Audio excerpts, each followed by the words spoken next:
खुलुमबाय स्टुडिअ दं आङो राकेश रामचेर बे समाव दुलाराय बर' फरायसा आफादनि गाहाय नेहाथारि बिथां कनिन्द्र बसुमतारी बिथाङा गोख्रों हुसियार खालामदों जाय बिथांमोना दुलाराय बर' फरायसा आफाद आरो दुलाराय बर' फरायसा आफादनि आफादगिरि दिपेन बर'खौ दालालिजों रुजुदों बायदिसिना बाथ्राजों सोंखारिनायखौ लानानै दुलाराय बर' फरायसा आफादनि गाहाय नेहाथारि कनिन्द्र बसुमतारीया गोख्रों बाथ्राजों सोंखारिदों बे समाव दुलाराय बर' फरायसा आफाद बे जाय दुलाराय बर' फरायसा आफादा बर' माहारिनि थाखाय आरो बर' हारिनि थाखाय बे समाव खामानि मावबाय दं मोनफ्रोमबो बिथिंखौ नोजोर बोनानै बे समाव दुलाराय बर' फरायसा आफादा खामानि मावगासिनो दं आरो बे आयदा बे समावनो जे पद्मत जरानि जे पाग्लि जरा पार्ट 1 पार्ट 2 नि जे हानि जेंना बे जेंनाखौ लानानै जाखिनि बाथ्रा बुंदों दुलाराय बर' फरायसा आफादखौ बे समाव दालालि बुंदों बे दुलाराय बर' फरायसा आफादखौ बे समाव बाथ्रा बुंथिदों मुं सुदों बे मुं सुग्रा बिथांमोनखौ हुसियार खालामदों दुलाराय बर' फरायसा आफादनि गाहाय नेहाथारि कनिन्द्र बसुमतारी बिथाङा जाय बिथांमोना बे समाव बेफोरबायदि बाथ्राजों जे जाय गोनांथि गैयै बाथ्राफोरजों जे दुलाराय बर' फरायसा आफादखौ मुं सुदों बे मुं सुग्रा बिथांमोना हुसियार जानांगौ आरो बिथांमोना बे समाव दुलाराय बर' फरायसा आफाद आरो दुलाराय बर' फरायसा आफादनि आफादगिरिखौ मुं सुनायनिफ्राय गोजानाव थानांगौ होननानै गोख्रों हुसियार खालामदों दुलाराय बर' फरायसा आफादनि गाहाय नेहाथारि कनिन्द्र बसुमतारी बिथाङा बे समाव बिथाङा बुंथिदों जाय बिथाङा बुंदों थामहिनबा बिथाङा मुंखौ रोखा मख'ना होदों जे प्रहलाद ब्रह्म जाय प्रहलाद ब्रह्मआ मोनसे समाव क'क्राझार जिल्ला दुलाराय बर' फरायसा आफादनिफ्राय होखार जादोंमोन आयेन बेरेखा माखासे खामानि मावनायनि थाखाय बिथाङा होखार जादोंमोन दा बेफोरबायदि सुबुङा दुलाराय बर' फरायसा आफादखौ बुंनायनि जेबो मोनथाय गैया दुलाराय बर' फरायसा आफादनि आफादगिरिखौ बुंनायनि सायाव बिथाङा मोनथाय गैया होननानै गोख्रों रावजों हुमखि होदों बिथां दुलाराय बर' फरायसा आफादनि गाहाय नेहाथारि बिथां कनिन्द्र बसुमतारी बिथाङा डिस्ट्राक्टिव माने पलिसिनि गेजेरजों दिनै खामानि मावबाय थादों बिथांमोना समाया दिनै दुलाराय बर' फरायसा आफादखौ दालालि होननो जाय बिथांमोना बुंदों दिनै प्रहलाद ब्रह्म मानगोनां बिथाङा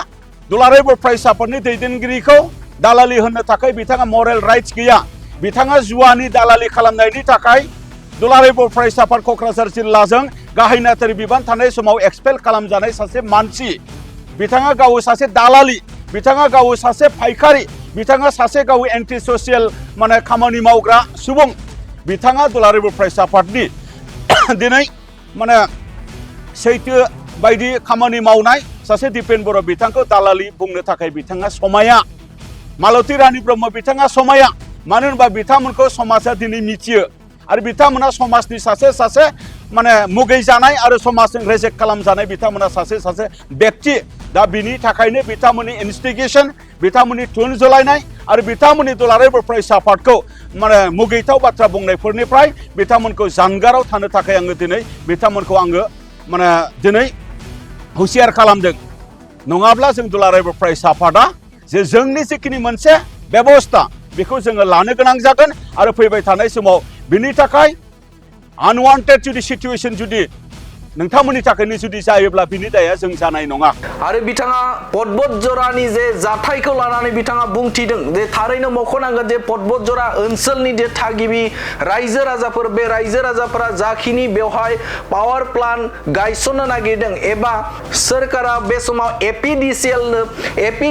नो थार्मेल पावार प्रोजेक्टनि सायाव बा गायसननो नागिरदों बे गायसननो नागिरनायनि सायावबो बिथां कनिन्द्र बसुमतारीया गोख्रों रावजों बुंनायखौ नुनो मोनदों जे बे आयदायाव दुलाराय बर' फरायसा आफादा जे बर' हारिनि सोरबा नखर आरो बबेबा मोनसे गामिनि जुदि जेंना नुजायोबा बर' हारियाव जुदि अलखद जायोब्ला बे अलखद जानायाव जोङो जेब्लाबो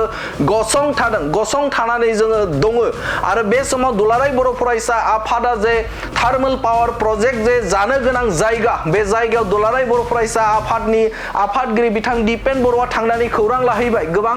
सुबुंफोरजोंनो बिथाङा सावरायनानै नायहैबाय आरो बेवहाय रोखा बेनिफ्राय जाखिनि बे ओनसोलाव थांनानै नुहैदों बेवहाय बर' हारिनि बा बर'नि माखासे जे गामिफोरखौ साइड खालामनानै थामहिनबा बे गामिफोरखौ एरखेनानैसो बे हाबाफारिखौ लादोंबो होननानै बाथ्रा बुंथिदों बिथां कनिन्द्र बसुमतारी बिथाङा आरो बिथां कनिन्द्र बसुमतारी बिथाङा बुंथिबावदों जे बे समाव दुलाराय बर' फरायसा आफादा बर' हारिनि थामोनथा आरो रैखाथिनि थाखाय जेब्लाबो गसंथादों आरो गसंबाय थागोन नाथाय बे समाव माखासे सुबुंफोरा जाय सुबुंफोरा बे समाव बे ओनसोलनि थागिबि सुबुंफोरखौ थुनज्लायनानै माखासे मानि बाथ्रा बुंबाय थादों आरो बे बुंबाय थानायनिफ्राय गोजानाव थानांगौ आरो बिथांमोनखौ थुलुंगा होनायनिफ्राय जानगाराव थानांगौ होननानै हुसियार खालामदों एबसुनि गाहाय नेहाथारि खनिन्द्र बसुमतारी बिथाङा बे समाव हाग्रामा महिलारिखौ थांखिनानै बाथ्रा बुंथिदों बिथां खनिन्द्र बसुमतारी बिथाङा जुदि हाग्रामा महिलारिखौ गोजौनिफ्राय एबा आसामनि गिबि मन्त्रि डक्टर हिमन्त बिश्व शर्माया जुदि बुंहरोब्ला बैफोर सुबुंफोरा जाय बिथांमोना बे जायगायाव थांनानै होस्रिखाव हैफादों थामहिनबा बिथांमोनखौ थुलुंगा हैदों बे थुलुंगा होनाय सुबुंफोरा जेब्ला हिमन्त बिश्व शर्माया जुदि बाथ्रा बुंहरोब्ला बिथांमोना रायजो राजाफोरजों थाफागोन ना थाफाया जुदि बिथांमोना हिमन्त बिश्व शर्माया जुदि हाग्रामा महिलारिखौ बुंहरनानै बे बाथ्राखौ बा बे आयदानि सायाव दोनथ'नांगौ जुदि बुंहरोब्ला बिथांमोना रायजो राजाफोरजों अराय सम गसंथानानै थागोन ना थाया बे बाथ्राखौ सोंथि बा बे बाथ्राजों गोख्रों सोंथि खालामदों बिथां खनिन्द्र बसुमतारीया आरो बिथाङा बुंथिदों जे बे समाव सोरनिबा जे थुलुंगा जाय बाथ्राफोरखौ लानानै बे समाव गोजावनो नाङा होननानै बाथ्रा बुंथिदों खनिन्द्र बसुमतारी बिथाङा मानोना बे समाव गोलाव समनि उनाव जे जारिमिन गोनां मोनसे जायगा जाय बर' हारिनि सोमावसारनाय आरो गोबां दैदेनगिरिफोरानो पर्बतजरा ओनसोलनिफ्राय उजिनाय बा पर्बतजराया जोबोदनो मोनसे जारिमिनारि मोनसे जायगा आरो बे जायगायाव मोनसे गोबांनो सोरखारनिफ्राय जौगाथायखौ नोजोर बोनानै बे समाव थार्मेल पावार प्रोजेक्टखौ गायसननो नागिरदों आरो जेराव गोबां लाइमोनफोरानो थिसनथाइ मोननायनि मोनसे खाबु दं आरो बे खाबुखौ जों ओरैनो नागारनो हाया नाथाय बे समाव बे खाबुखौ नोजोर बोनानै बबेबा मोनसे नखरनि खहा जानायखौबो जों दुलाराय बर' फरायसा आफादा लुबैया होननानै बाथ्रा बुंथिदों एबसुनि गाहाय नेहाथारि खनिन्द्र बसुमतारी बिथाङा मोनाबिलि बुब्लियाव मिरु दुलाराय बर' फरायसा आफादनि जोङो खौरांगिरि मेल मोनसे लेंनाय जादों बे खौरांगिरि मेलाव गासै खौरांगिरि नोंथांमोनखौ गिबियावनो आङो बरायग्रोबाय आरो साबायखरखौ बावबाय आरो बे खौरांगिरि मेलाव आंजों लोगोआव दङ मिरु दुलाराय बर' फरायसा आफादनिनो हारिमु नेहाथारि ससियेलिस्ट लारि मानगोनां बिथां आरो बे प्रग्रामावनो दङ चिरां जिल्ला एबसुनि गाहाय नेहाथारि डक्टर रेडियन नार्जारि लोगो आफादगिरि रैरुब बसुमतारी आरो नेहाथारि सुरज मानगोनां बिथां थारैनो बे जिखिनि खौरांगिरि मेल बेखौ जोङो बेनि थाखायनो लेंदों जे आथिखालाव खौरां बिजोंनि गेजेरजों बा ससियेल मिडियानि गेजेरजों जोङो नुबाय थादों जे पर्बतजरा फाग्लिजरा जे जायगानि हायाव एपिडिसिएल आरो जेनाखि आदानि कम्पानि बिथांमोना जेनाखि मोनसे थार्मेल पावार प्रजेक्ट जेनाखि गायसननो थांदों आरो बे गायसननो थांनायाव जिखिनि बेवहाय हा नांगौ आरो बिथांमोननो माने हा जेनाखि मोनहोनायनि बा बिथांमोननो हा लिज होनाय बा एलटमेन्ट होनाय नैबे बाथ्राखौ लानानै जेखिनि मोनसे जोङो रायजो राजानि गेजेराव मोनसे कनफिउजन बा रायजो राजानि गेजेराव एसे माने गोनो गोथो जानाय बा मिथिलायनो लुबैनाय बे बाथ्राखौ लानानै जोंबो दुलाराय बर' फरायसा आफादा बे बाथ्राखौ लानानै जे क्लियार स्टेन्ड मोनसे जोङो होनो दिनै बे समाव जोङो सिगांदों बेनि सिगांबो दुलाराय बर' फरायसा आफादनि मानगोनां आफादगिरि मुथि दिपेन बर' बिथाङा बै ओनसोलफोराव थांनानै बै ओनसोलनि माखासे माने सानसुमै बिथांमोन बा माखासे सासे सानै रायजो राजा बिथांमोनजों एसे कनसाल्टेसन खालामहैनाय बेखौ खालामबाय आरो दुलाराय बर' फरायसा आफादनि जेनाखि स्टेन्ड बेखौ खौरांनि गेजेरजों बा मेडियानि गेजेरजों बेखौ फ्राय बुंबाय थानाय जादों आरो दिनै बे बाथ्राखौनो लानानै जोङो बुंफिननो नागिरदों जे दुलाराय बर' फरायसा आफादा जेब्लायबो माने जे जोंनि सिक्सिडुलनि जिखिनि हा बा ट्राइबेल बेल्ट एन्ड ब्लकनि जिखिनि ओनसोलनि जिखिनि हा बा FRA जिखिनि ओनसोलनि जिखिनि हा बे बाथ्रायाव जोङो जेब्लायबो कनसार्न आरो बे बाथ्राखौ जोङो माब्लाबाबो जोङो कमप्रमाइज खालामनायनि बाथ्रा गैया आरो बेजोंनो लोगोसे दुलाराय बर' फरायसा आफादा जोंनो जौगानायनि जिखिनि बाथ्रा बेखौबो जोङो माब्लाबाबो जों नागारनो हाया जों जौगानायखौ जोंनो नांगोन दा बे बिथिङै जुदि बै जायगायाव बे कम्पानिखौ लानानै जुदि माने दिनै जोंनि ओनसोला जौगानायनि बाथ्राया रड मेपआ जुदि क्लियारब्ला बा जौगानायनि जिखिनि डाइरेक्शना जुदि क्लियारब्ला दा बेखौ जे जोंनि ओनसोलनि बा जोंनि माने रायजो राजानि जिखिनि हा बेखौ रावनिबो न'खरसेनिबो हा खहा जाया जासे बा न'खरसेनिबो बा सोरबा इन्डिभिजुवेल मानसिनि प्रपार्टि एसेबो माने नस्थ' जाया जासे जुदि बैहाय जुदि माने एमाकेबल मोनसे सलुशननि गेजेरजों बा रावनिबो खहा जाया जासेनि जुदि बे माने प्रजेक्टखौ खालामनो माने थांनायाव रायजो राजाया जुदि जेबो बुंनो गोनां गैयाब्ला बेवहाय दुलाराय बर' फरायसा आफादा जोङो जौगानांगौनि बा जौगानायनि जिखिनि मोनसे प्रजेक्ट बेवहाय जोंहा माना होननाय बा आपत्ति होननाय बा अफस होनाय जोंहा बेवहाय जेबो थानाय नङा दा बेखायनो दुलाराय बर' फरायसा आफादा बै ओनसोलखौ मोजाङैनो मिथिगौ जे पर्बतजरा ओनसोल बासबारि ओनसोल जे ओनसोलाव गेदेमा बिथांमोना दिनै माने उजिदों जाय गेदेमा बिथांमोना धोरोम बिथिङै समाजखौ फोसाबदों जोंना कालिचरन ब्रह्म मानगोनां बिथांनि बाथ्रा बा जे बे ओनसोलावनो बड'फा उपेन्द्रनाथ ब्रह्मआ आन्दलननि जिखिनि बाथ्रा बेखौ मैखोमै माने गायसनजेनदों आरो बे ओनसोलावनो गोबां गोरों गोरा मानसिफोर दङ नाथाय बै ओनसोला बिथांमोन थासेयावबो थांनाय गोबाव समाव गोबां मानसि बा गोबां दैदेनगिरि बा गोबां माने सासनाव थानाय मानसिफोरजों माने नायसनजायै बेबायदिबो थासारि जाबोबाय बेबायदि थासारि जाबोबाय बै ओनसोलफोरनि रायजो राजानि सोलोंथाइनि मोनसे अबस्था बै ओनसोलनि रायजो राजानि लामा दालांनि मोनसे हान्थामेलानि जिखिनि अबस्था बै ओनसोलनि रायजो राजानि रांखान्थिनि अबस्था आरो कमिउनिकेशननि बा कानेक्टिभिटिनि अबस्था बेफोरखौ जुदि नायोब्ला माने दुखुनांथावथाव आरो गाबथावथाव दा बेनि थाखायनो बै ओनसोलाव जौगानायनि माबा मोनसे प्रजेक्ट जुदि माने फैनायनि बाथ्राया दिनै जुदि फैदोंब्ला बेखौ जों दुलाराय बर' फरायसा आफादा गोथौ आरो गुवारै नायबिजिरनानै आरो गोथौ आरो गुवारै संदाननानै थारैनो बे प्रजेक्टनि गेजेरजों जोंनि रायजो राजाया बेसेबां मुलाम्फा जागोन थारैनो बे प्रजेक्टनि गेजेरजों जोंनि रायजो राजाया बा माने बेसेबां खहा जागोन बे बाथ्राखौ जोङो मोनसे संदाननायनि मोनसे हाबाफारि बेखौ जोङो दिनै खालामबाय थादों दा बेखायनो बै बाथ्राखौ लानानै जोङो माने लुबैदों जे बै ओनसोला जेरैखिया जौगानांगौ बिनि थाखायनो बिटिआर गोरोबथानि गेजेरजों माने जेनाखि सौफैनाय जिखिनि मोनसे माने कस्ट फेक्टरि माने रेलवे कस्ट फेक्टरि बै जायगायाव गायसननांगौनि थाखाय सरकार बा जोंनि आसाम सरकार बिटिसि सरकार बा भारत सरकार बिथांमोनखौ बुंनाय बायदि बिथांमोना बे प्रजेक्टखौबो बै माने ओनसोलाव माने प्रपस खालामदों थारैनो गमामायैनो बेबायदि मोनसे जौगानायनि प्रजेक्टफोरा बा जौगानायनि माखासे अनुस्थानफोरा जुदि फैयोब्ला बा जोंनि ओनसोलाव बा जोंनि बिटिआर हालाम बा जोंनि आसामाव जौगानायनि जेखिनि मोनसे डाइरेक्सन बियो थारैनो रोखा जायो नाथाय जौगानायनि मुङाव जोंनि माने मिथिंगा बियो खहा जानो मोना जौगानायनि मुङाव जोंनि इन्डिभिजुवेल मानसि बेवहाय डिसप्लेसमेन्ट जानो मोननाय नङा जौगानायनि मुङाव प्रजेक्ट गायसननायनि मुङाव बेवहाय सोरनिबा इन्डिभिजुवेल मानसिनि माने न' बां बा प्रपार्टि बेवहाय नस्थ' जानो मोननाय नङा बे बाथ्रायाव जोङो कनसार्न दा बेनि थाखायनो दुलाराय बर' फरायसा आफादा रायजो राजानि जानानै बा रायजो राजानि इन्ट्रेस्टआव जोङो जेब्लायबो जोङो स्टेन्ड खालामगोन जोङो आसाम सरकार भारत सरकार आरो माने बिटिसि सरकार बिथांमोनजों जोङो बे प्रजेक्टनि बिथिङै थारैनो बिथांमोना बेसेबां बिगा हा बिथांमोना दिनै रिक्वायारमेन्ट बा दिनै आपिल होदों बा रिक्वेस्ट खालामदों बा थारैनो नैबे ओनसोलखौ माबायदि माने रावनिबो न' बा डिसप्लेसमेन्ट खालामा हुसियायै बा ट्राइबेल बेलेन्स ब्लक बेखौ जोङो बोरै माने एरायनानै बा फरेस्ट ओनसोल बेखौ जोङो बोरै एरायनानै बा जोङो जोंनि ओनसोलाव बेफोरबायदि प्रजेक्टखौ जोङो बोरै माने जों वेलकाम खालामनानै बा गायसननायनि गेजेरजों जोङो बोरै माने जोंनि जौगानायनि बाथ्राखौ साननो हायो बे बाथ्राखौ जोङो कनसालटेसननि गेजेरजों जोङो बेवहाय रायजो राजानि मोनसे सेन्टिमेन्टारि इमोसन बेखौ जोङो मान होनायनि गेजेरजों जोङो सिगांगोन बेखिनि बाथ्राखौ जोङो दिनै नोंथांमोननि खौरांगिरिनि गेजेरजों फोरमायनाय जादों नाथाय दिनै इमोसन बा इसु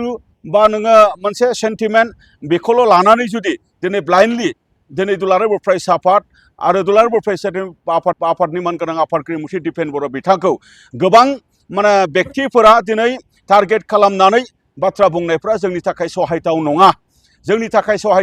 जों बिथांमोननि बुंनाय बाथ्राफोरखौ जोङो निन्दा खालामो दिनै बिथांमोना बुंदों जे दुलाराय बर' फरायसा आफादखौ दालालिनि मोनसे रल लानाय बाथ्रा बे बाथ्राखौ सोरबा बुंनो नागिरदों बियो माब्लाबाबो जानो हाया रावनियावबो बेबायदि फोरमान गैया जोङो दिनैसिमाव जोङो आदानि कम्पानिजोंबो जिरायाखै बा जोङो जिरायनायनि बाथ्राबो गैया आरो दिनैसिमाव बे माने प्रजेक्टखौ लानानै आसाम सरकाराबो बा बिटिसि सरकारजोंबो जोङो दिनैसिमाव बे बाथ्रानि बागै जोङो सावरायनाय जोङो दिनैसिमाव जोङो खालामाखै दा बेखायनो जोङो दिनै बुंनो नागिरनाय मानसिफोरखौ जोङो बुंफिननो लुबैदों सोरबाया बुंदों जे एबसु अफिसाव थानानै एबसु अफिसनिफ्राय दालालि खालामदों बे बाथ्राफोरा नंखाय आरो बिथांमोना बुंनो नागिरदों दिपेन बर' मानगोनां बिथांखौ फानबाय बिटिआर खौ फाननानै फैबाय सिक्सिडलखौ फानबाय आलादा रायजोखौ फाननानै फैबाय नैबे बाथ्रा बुंनायफ्रा नाजावथावै बाथ्रा बिथांमोना पलिटिक्सनि मुङाव पलिटिक्स खालामनो ओंखारदों बिथांमोना रायजो राजाखौ इमोसन खालामनानै बिथांमोना नंखाय बाखाय बाथ्राफोरखौ बुंनो नाजादों दा बे बेलायाव रायजो राजाफोरखौ एसे सांग्रां जानो थाखाय आङो बा रायजो राजाफोरखौ एसे माने लामाखौ सायख'नानै सिगांनो थाखाय आङो दिनै गुरै खावलायहरनो लुबैदों जाय बिथांमोना इमोसनेल बाथ्राफोरखौ बुंदों बिथांमोना जुदि गाबोन माने बे माने इमोसनखौ खालामग्रा बिथांमोना इनस्टिगेटर बिथांमोना गाबोन जुदि माबा मोनसे खारनाव फावसयफिनोब्ला बिथांमोना माब्लाबाबो रायजो राजाजों खाथियाव थानाय नङा दिनै नोंथांमोनहा मिथिगौ दिनै हाग्रामा महिलारि बिथांनि दैदेननायनि माखासे इलेक्टेड माने रिप्रेजेन्टेटिभ बिथांमोन बा बिथांमोननि माखासे दैदेनगिरि बिथांमोना दुलाराय बर' फरायसा आफादखौ टारगेट खालामनानै जि बाथ्रा बुंनाय बाथ्रा बेनिफ्राय गोजानाव थानांगौ आरो बिथांमोना गावसिनि स्टेन्डखौ क्लियार खालामनांगौ गाबोननो जुदि डक्टर हिमन्त बिश्व शर्मा आसामनि चिफ मिनिस्टार बिथाङा जुदि दिनै बिपिएफनि जिखिनि मोनसे दिनै हाग्रामा महिलारि सामसाफोरनि जिखिनि मोनसे उद्देजना जेनाखि मोनसे थासारि बेखौ माने खालामनाय गाबोन हिमन्त बिश्व शर्मा बिथाङा जुदि हाग्रामा महिलारिखौ बुंहरोब्ला बादा हरोब्लानो बिथां बै जायफोर माने इनस्टिगेटर बिथांमोना गाबोन बेक जागोन अब्ला रायजो राजाफ्रा मा खालामगोन दा बेखायनो रायजो राजाफोरनि इमोसनखौ लानानै जोङो सनमान होयो नाथाय रायजो राजाफोरखौ मिसगाइड खालामनाय बेखौ जोङो माब्लाबाबो गनायनाय नङा आरो बे इस्युखौ दुलाराय बर' फरायसा आफादा रेज खालामा नङा जों खालामगासिनो दङ बे बाथ्राखौ बेसलेस भाबै जोंखौ दाय होनानै बाथ्रा बुंनो नागिरनाया जोङो बेखौ माब्लाबाबो स्पेयार खालामनाय नङा आरो दुलाराय बर' फरायसा आफादा दुलाराय बर' फरायसा आफादखौ जुदि बेबायदि नेगेटिभ माखासे बा डिस्ट्राक्टिभ पलिसिनि गेजेरजों दुलाराय बर' फरायसा आफादखौ टारगेट लानानै जाय बाथ्राफोर बुंदों बिथांमोनखौ जोंबो आयेननि भाबै बेबस्था लानो जोङो गोनां जागोन आरो बिथांमोना दुलाराय बर' फरायसा आफादखौ बायद' खालामथों जे जोंखौ माने आयेनखौ आखायाव लानानै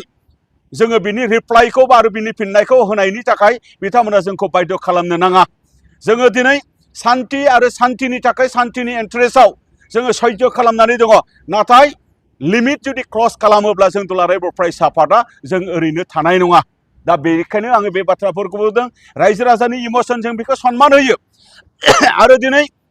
बै माने आसाम माने आदानि कम्पानि बा प्रशासननि जिखिनि मोनसे नीति रायजो राजाफोरनि हाखौ जे पुलिसनि फोर्स बा आयेन माने आयेननि माने गोहोखौ मिसइउज खालामनायनि गेजेरजों जरजुलुमै रायजो राजाफ्रा गोसो गैथारा हुसियायै हा हगारा होननाय बाथ्राखौ लानानै जबरदस्ति खालामनो नागिरोबा बे बाथ्राखौबो जोङो दिनै कन्डेम खालामो बिदि खालामनो नाङा डिपार्टमेन्टनिफ्रायबो प्रशासननिफ्रायबो बेबायदि खालामनो नाङा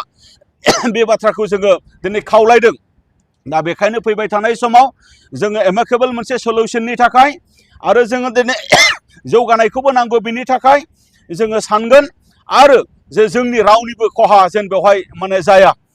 बे बाथ्राखौबो जोङो दिनै सानगोन दा बेखायनो फैबाय थानाय समाव रायजो राजाफोरनि जानानै जों दुलाराय बर' फरायसा आफादा स्टेन्ड खालामगोन आरो माब्लाबाबो जोङो फावसायनायनि बाथ्रा गैया आरो बेखौनो फिन बुंफिनबावनो लुबैदों दिनै जे जोंनि माने जायफोर माने डिस्ट्राक्टिभ माने पलिसिनि गेजेरजों दिनै खामानि मावबाय थादों बिथांमोना समाया दिनै दुलाराय बर' फरायसा आफादखौ दालालि होननो जाय बिथांमोना बुंदों दिनै प्रहलाद ब्रह्म मानगोनां बिथाङा दुलाराय बर' फरायसा आफादनि दैदेनगिरिखौ दालालि होननो थाखाय बिथाङा मरेल राइट्स गैया बिथाङा जुवानि दालालि खालामनायनि थाखाय दुलाराय बर' फरायसा आफाद क'क्राझार जिल्लाजों गाहाय नेहाथारि बिबान थानाय समाव एक्सपेल खालामजानाय सासे मानसि बिथाङा गाव सासे दालालि बिथाङा गाव सासे फायखारि बिथाङा सासे गाव एन्टि ससियेल माने खामानि मावग्रा सुबुं बिथाङा दुलाराय बर' फरायसा आफादनि दिनै माने सैथो बायदि खामानि मावनाय सासे दिपेन बर' बिथांखौ दालालि बुंनो थाखाय बिथाङा समाया मालती रानी ब्रह्म बिथाङा समाया मानो होनबा बिथांमोनखौ समाजा दिनै मिथियो आरो बिथांमोना समाजनि सासे माने मुगै जानाय आरो समाजजों रेजेक्ट खालामजानाय बिथांमोना सासे व्यक्ति दा बिनि थाखायनो बिथांमोननि इनस्टिगेसन बिथांमोननि थुन जलायनाय आरो बिथांमोननि दुलाराय बर' फरायसा आफादखौ माने मुगैथाव बाथ्रा बुंनायफोरनिफ्राय बिथांमोनखौ जानगाराव थानो थाखाय आङो दिनै बिथांमोनखौ आङो माने दिनै हुसियार खालामदों नङाब्ला जों दुलाराय बर' फरायसा आफादा जे जोंनि जिखिनि मोनसे बेबस्था बेखौ जोङो लानो गोनां जागोन आरो फैबाय थानाय समाव बिनि थाखाय आनवान्टेड जुदि सिचुवेसन जुदि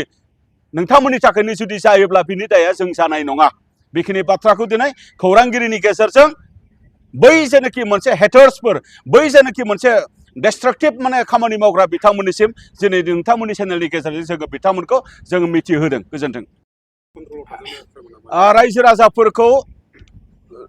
लिडबो खालामनो हायो दैदेनगिरिफोरा रायजो राजाफोरखौ मिसगाइडबो खालामनो हायो गोबां रायजो राजाखौ नाथाय रायजो राजाफोरा सांग्रां जुदि जायोब्ला मिसगाइड खालामनो नागिरग्रा दैदेनगिरिफ्रा माब्लाबाबो मिसगाइड खालामनो हानाय नङा मिसलिडबो खालामनो हानाय नङा दा बेखायनो जों बर' रायजो राजाफोरा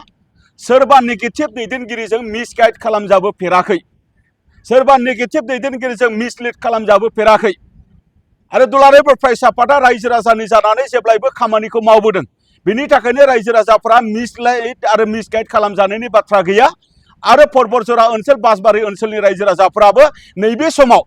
सर्ट टाइमनि थाखाय सासे सानै सोरबा राजखान्थिनि दैदेनगिरिफ्रा मिसगाइड आरो मिसलिड खालामनो सानदोंब्ला बियो सानसे साननैल' बिदि होननानै बै ओनसोलनि रायजो राजानि इन्ट्रेस्टनि जोङो बिरोधि नङा आरो बै रायजो राजानि इन्ट्रेस्टनि थाखाय पार्मानेन्ट मोनसे सल्युसननि थाखाय आरो नैबे जोंनि हा हु धोन सम्पति बेखौ रैखा खालामनांगौनि थाखाय जोङो बर' रायजो राजाजों थानानै जेरै थांनाय समाव खामानि मावबोदों दिनैबो बै ओनसोलनि आरो गासै रायजो राजानि माने स्टेन्ड खालामनानै जोङो बाथ्रा बुंगोन जोङो रायजो राजानि ग्रेटार इन्ट्रेस्टआव जोङो खामानि मावगोन बिथांमोना राजखान्थियारि मोनसे माने सोलो आरो राजखान्थियारि मोनसे सार्थनि थाखाय बायदि मैया बाथ्रा बुंनो हागौ बिथांमोना बुंगोन बिथांमोन बुंनायाव जोंहा जेबो बुंनो गोनां गैया नाथाय बिथांमोना गावसोरनि इसु आरो माबा मोनसे बुंनो थांनानै दुलाराय बर' फरायसा आफादखौ जुदि नंखाय जुदि रायजो राजाफोरनि गेजेराव नेगेटिभ जुदि केम्पेइन खालामोबा बिथांमोनखौ जोंबो स्पेयार खालामनाय नङा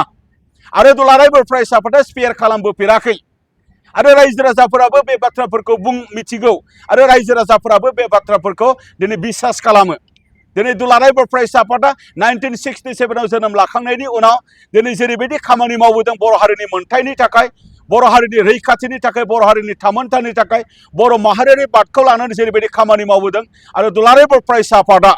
सोरबा दैदेनगिरिया साननैनि थाखाय इमसनेलि बाथ्रा बुंनानै गोमालाङोब्लाबो दुलाराय बर' फरायसा आफादनि दैदेनगिरिया बै ओनसोलनि परबतजरानि रायजो राजाफोरजों आरो गासै बर' हारिनि रायजो राजा दाब दाब ओनसोलाव थानाय रायजो राजाफोरजों जोङो जेब्लायबो जोङो गसंदों आरो गसंगोन आरो फैबाय थानाय समावबो जोङो माहारियारि बाद आरो जोंनि हा हु धोन सम्पति बे बाथ्रानि रैखाथिनि थाखाय जिउनि रैखाथिनि थाखाय जोङो बाथ्रा बुंगोन आरो खामानि मावलांगोन गोजोन्थों बे बाथ्राखौनो जोङो बुंदों जे दिनै बे प्रजेक्टआ गायसनजायोब्ला बिनिफ्राय जों बेसेबां मुलाम्फा जागोन बिनिफ्राय जोङो लकेलाव बेसेबां साकरि मोनगोन बिनिफ्राय जोङो बेसेबां इक'नमिकेलि जोङो बेवहाय सास्टेन जागोन बेवहाय बेफार बानिज्य माबायदि स्कप थागोन बेवहाय CSR जों माबायदि लकेला डेभेलप जागोन बेवहाय नन एक्जिकिउटिभ आरो गुबुन गुबुन माने केटेगरिनि जिखिनि जबफोरनि रिक्रुटमेन्ट पलिसिफोरा मा बे बाथ्राफोरखौ जोङो सरकारखौ लोगोसे माने आसाम सरकार BTC सरकार आरो भारत सरकार बिथांमोननिफ्राय जोङो मिथिनो लुबैगोन आरो बिथांमोनहा मिथिहोनायनि दायथ'आ बिथांमोननि दा बेवहायनो जोङो दिनै जोंनि थाखाय मोनसे सिरियास बाथ्रा दिनै जोंनो जौगानाय नांगौ नाथाय जौगानायखौ मोननो थाखाय जोंनियाव अनुस्थान प्रतिष्ठान गैया बेफार बानिज्य गैया लेखा रोंनानै दिनै सरकारि साख्रि गासैबो मानसिया मोनजोबा जायनि थाखाय जोंनि गथ' गथाय जोंनि लाइमोनफोरा गुबुनाव थांनो बाध्य जायो सोरबाया लेखा रोंनानै टेलेन्ट आरो स्किल बा हायार एजुकेसन मोननानै फरेनाव बा जोंनि हादरनिनो गुबुन कम्पानि गुबुन माने प्राइभेट कम्पानि गुबुन गुबुन डिपार्टमेन्टआव खामानि मावो जोंहा बेवहाय जेबो बुंनो गोनां गैया नाथाय आनस्किल बा माने जोंनि रोङै बा जोंनि बे माने उन्दै उन्दै फरायसाफोर ड्रप आउट जानायनि गेजेरजों न'खराव रांखान्थि गैयैनि थाखायसो दिनै गोबाङा माने दिनै गुबुनावहाय खामानि मावदों दिनै मा होनदों पान्जाबाव थांदों दिल्लीयाव थांदों मुम्बाइआव थांदों बेंगालराव थांदों गवायाव थाङो बहाबा थाङो खामानि मावहैयो बेबायदि थासारिफोरखौबो जोङो नुदों दा बेखायनो बे गासैबो थासारियारि सिचुवेसनखौ जोङो नुजोबनानै दा बेखायनो जोंनि स्टेन्डआ बेनो जे जोंनि हा जोंनि रायजो राजा आरो जोंनि न'खरनि हा हु बा डिसप्लेसमेन्ट जाया हुसियायैनो जुदि बै प्रजेक्टआ जायोब्ला जोंनि रायजो राजाफ्रा माबायदि बेनिफिट जागोन बे बाथ्राखौहाय जोङो दिनै माने सरकारनिफ्राय जोङो मिथिनो लुबैगोन आरो बे बाथ्राखौनो लानानै जोङो दिनै खामानि मावबाय थादों आरो रायजो राजाफोरनि खहा जुदि जागोनब्ला रायजो राजानि जानानै जोङो बाथ्राखौ बुंगोन आरो दाबो बुंबाय थादों दिनैसिमबो जोङो बुंबाय थादों रायजो राजानि जानानैनो रायजो राजानि सेन्टिमेन्ट इमसन आरो रायजो राजानि जिखिनि मोनसे जुक्ति हहकारि बिथांमोननि जिखिनि मोनसे अपिनियन बेखौ जोङो नाजावबाय थादों दा बेबायदिसो जोङो खामानि मावगोन आं बेखिनि बाथ्राखौ नोंथांमोननो फोरमायबाय गोजोन्थों